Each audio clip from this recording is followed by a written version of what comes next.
Dnyanradha multi-state bank घोटाळा प्रकरणामध्ये chairman Suresh कुटेंनी 374 कोटी रुपये स्वतःच्या कंपन्यांसाठी वापरल्याची माहिती समोर आली आहे। ज्ञानराधा मल्टीस्टेटच्या 60 ठेवीदारांनी पोलिसांमध्ये तक्रारी केली आहे, तर जास्त परतावा मिळण्याचे खातेदारांना प्रलोभन दिलं होतं आणि फसवणूक झालेल्या ठेवीदारांनी आर्थिक गुन्हे शाखेमध्ये तक्रारी करण्याचं आवाहन पोलिसांनी केलेलं आहे।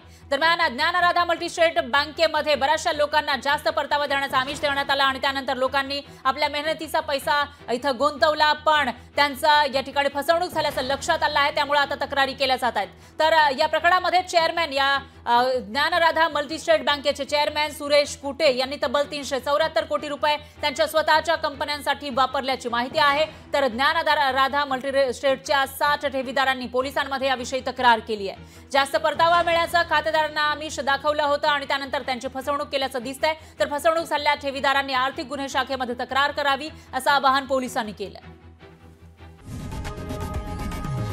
लोकशाही मराठी ऐका, पहा, जागरूक रहा।